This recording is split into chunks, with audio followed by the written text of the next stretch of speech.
Reviewing fragrances that you guys insist are a 10 out of 10. I love doing these kind of videos where I ask you guys on Instagram to give me your new suggestions for fragrances to feature on this channel. I want to review new fragrances to, first of all, expand my nose and also put you guys onto more fragrances, more good stuff, and the 10 out of 10 is a very good score. It's a very rare score that, you know, should not just be thrown around willy-nilly. So I said to you guys, you have to insist and be certain that a fragrance is a 10 out of 10. We have 5 fragrances here that I have as samples supplied today by ScentSplit. We're gonna go through each one as a first impression, and then I'll do a full wearing. I'll give you guys my final thoughts.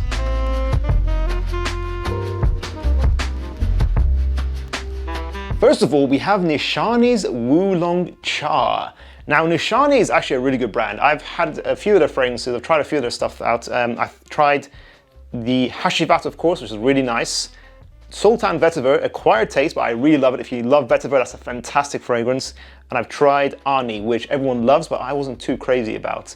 I've heard good things about Wulong Cha. Apparently it's meant to be a really nice tea-based summertime fragrance. And it's always good to have long-lasting, high-quality summer fragrances, so I'm quite excited to try this out. Looking at the note breakdown, I'm getting a lot of citruses, tea, and fig, so it might be quite interesting. I like that it's quite weird and unique because that's what you want in niche fragrances. You want something that's different. You don't want a redundant fragrance that smells like a designer.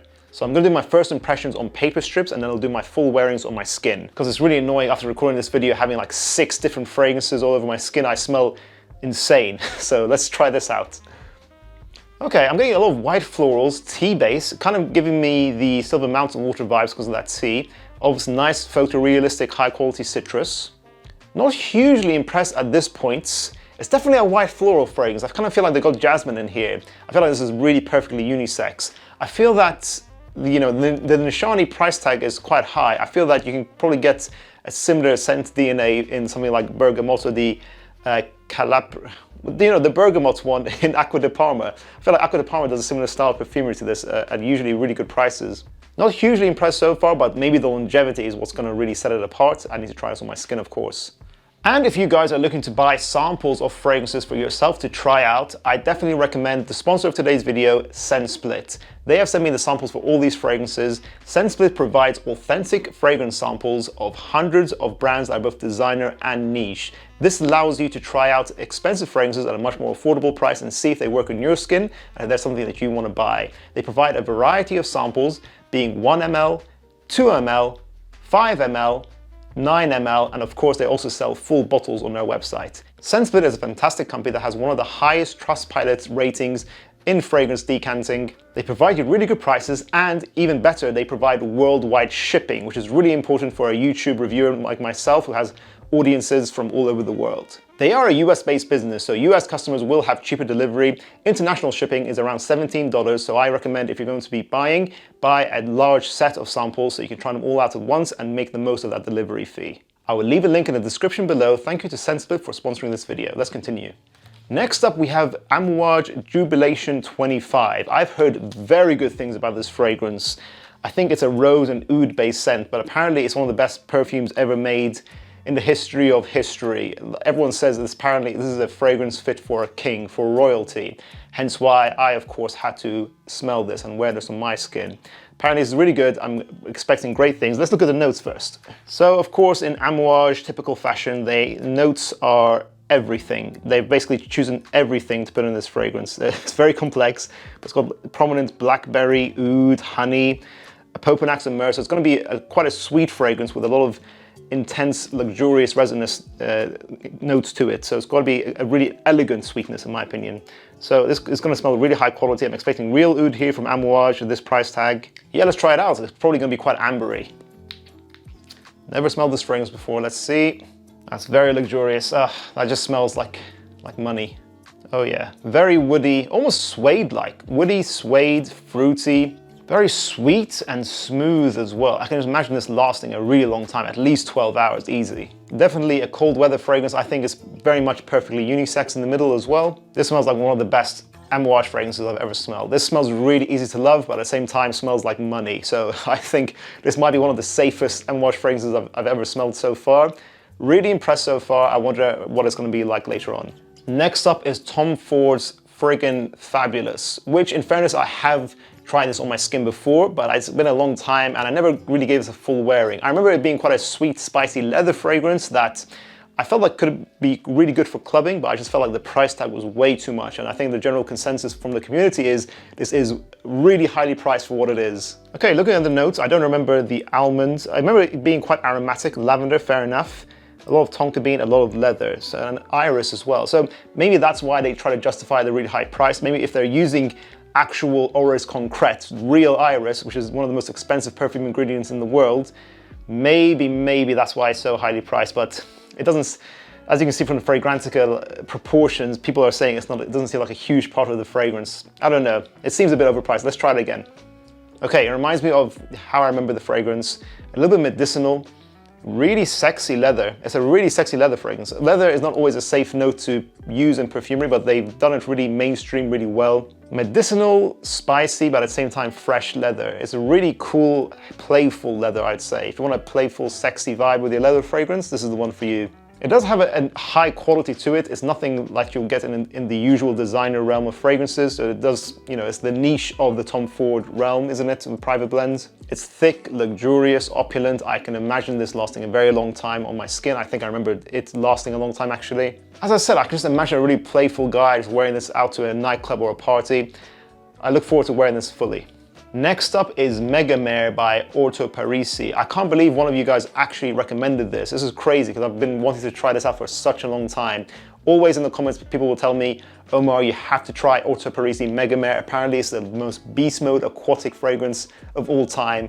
24 hours, 24 years, millennia longevity. Apparently it's just so beast mode. And for an aquatic freshie, that's extremely impressive. I think Orto Parisi are the sister brand of Nasomato. I've only tried Black Afghano from them. Good quality, so I'm looking forward to this. I'm expecting big things. Apparently the notes for this fragrance are bergamot and lemon at the top, seaweed, cologne, hedione in the mids, and ambroxan, cedar, and musk. So not telling me a lot. I'm presuming it's going to be a very beastly, musky fragrance with cologne as well. Cologne can be very strong, so it's going to be strong, projecting, I imagine. And seaweed as well. So seaweed can be quite polarizing. I found that in some perfume formulas, it can be a little bit off-putting and cause almost a too green, vegetal-like state to the fragrance. So let's try this out. Oh, this fragrance reminds me of something straight away. It reminds me of the same base notes that they use in a lot of Middle Eastern perfumery, like really loud musks that fill up at the train. When you go on a train and some guy is wearing like a rose, oud, beastly combination that's synthetic. It does smell synthetic, but I imagine this is going to be extremely loud and extremely long lasting. Just literally, you guys are seeing, I'm not even putting my nose to the sensor. I can just smell it from one spray really easily. Fairly pleasant. I think that ambroxan makes it really easy and like pleasant. This doesn't smell particularly niche in a scent profile. It smells more niche, probably the longevity is what's giving maybe that niche value. It's got a nice, realistic, watery effect to it, actually. I think they blended the cologne well with other ingredients here. It's like a pleasant ambroxan bomb with some sweet cologne in there. I feel like the aquatics here are a little bit sweeter and ambery when you put your nose up close. So it's like an amber aquatic with extremely loud musks and ambroxan here. I don't know if I'm gonna like this. I'm probably gonna enjoy the performance, but yeah, I need to try this out. And finally, Starlight by Xerjoff. I don't know anything about this Xerjoff fragrance. I love Xerjoff in general, but funnily enough, I don't hear too much about this one, but it looks on Fragrantica. I think it has a really high rating. So, I'm excited for this. Why are people not talking about this enough? It was only released in 2019, so maybe that's why it's quite new. Maybe that's why people aren't talking about it. Looking at the notes, cardamom, almond, cinnamon, amber as well. Okay, this could be quite sexy. I think it's gonna be one of those really romantic evening fragrances. Spicy, warm, inviting. Sort of like if you guys like the Guerlain L'Homme Idéal line and Le Mal Le Parfum by Jean-Paul Gaultier, I think you're gonna like this. But just by looking at the nose, I'm making a wild prediction. I need to actually smell it. But Zerjov are so good. I don't expect anything bad from this. I just know they always perform. They always bring their A game, Zerjov. So I'm really looking forward to this.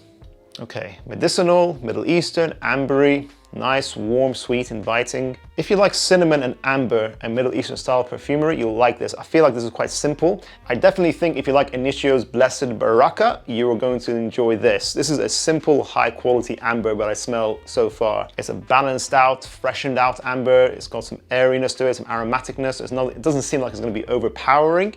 So I think maybe you can wear this in the springtime. I saw people on Fragrantica recommended you can, so that's probably why. It's probably gonna be long lasting. Yeah, Middle Eastern, ambery, balanced perfumery. It smells quite nice. It is what it is. Not my style, but I think most people actually will really enjoy this. I'm now going to give each of these a full wearing. I will return on a different day. I'll see you guys in a second.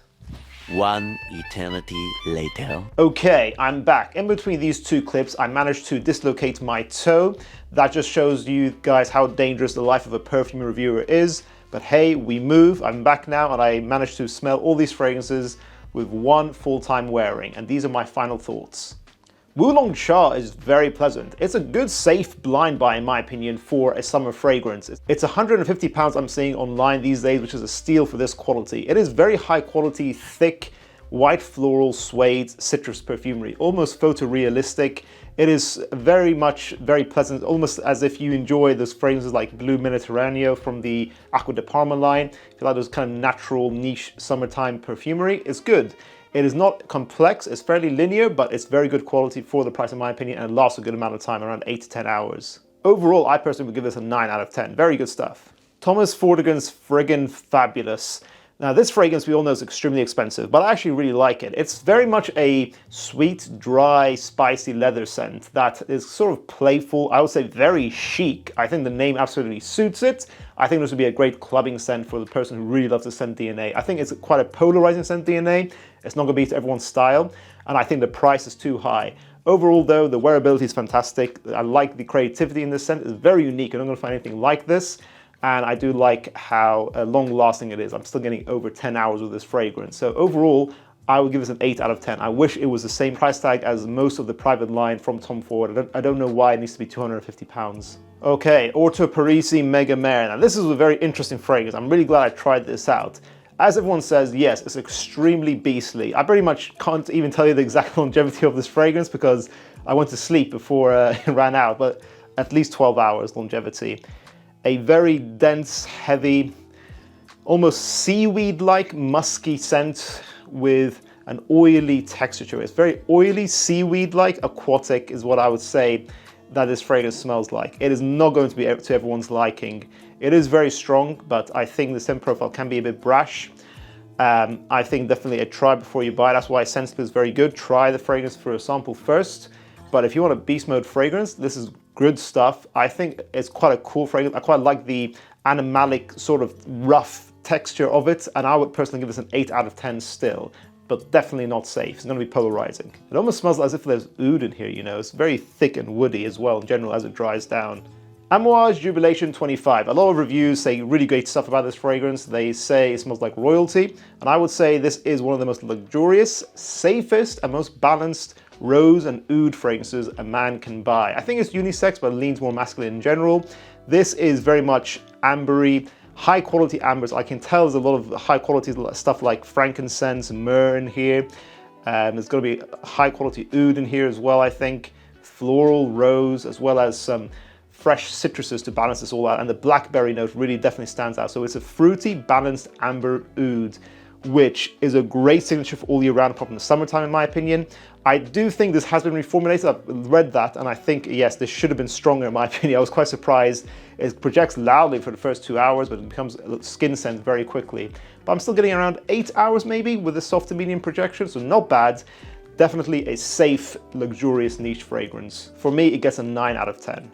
And lastly, Zerjov Starlight. I love Zerjov, this brand never disappoints, and they continue to not disappoint with this fragrance as well. This is spectacular. I don't know why more people don't talk about Starlight. If you like fragrances like Parfum de Marly's Herod or Parfum de Marly's Ojan, those sort of gourmand, sweet, very cinnamon heavy fragrances, then you will love Starlight. This is one of the best cinnamon scents out there. Very smooth, luxurious cinnamon, amber. I think maybe a bit of tobacco in the base as well. It kind of smells dry and ashy, sort of, but in a very pleasant way. Extremely smooth. This is very good perfumery. For those kind of people who like Dolce & Gabbana's The One, for example, you want to upgrade to a niche version of that, this is a good starter for you. Really great oriental style perfumery that really, it is very much an evening scent that I think you can wear pretty much all year round apart from the summertime. It's surprisingly balanced. It's not just all sweetness here, but it's just a beautiful, sexy, romantic amber scent here overall. The cinnamon in here really pops off. It's very good scent, and I'm getting around 10 hours longevity with a soft to medium projection. This is worth the price, and in my opinion gets a lot of things right. It is a 10 out of 10. I agree with that rating. Thank you once again to Scentsplit for sponsoring this video. Guys, go to their website and check out their samples. Get fragrances of your choice, try before you buy full bottles. I will leave the relevant links in the description and the pinned comments down below. Thank you guys for suggesting your 10 out of 10 fragrances. What are your thoughts on these submissions? Have you tried any of them? Leave your thoughts in the comments down below as well, guys. I'll see you guys in the next one. Bye.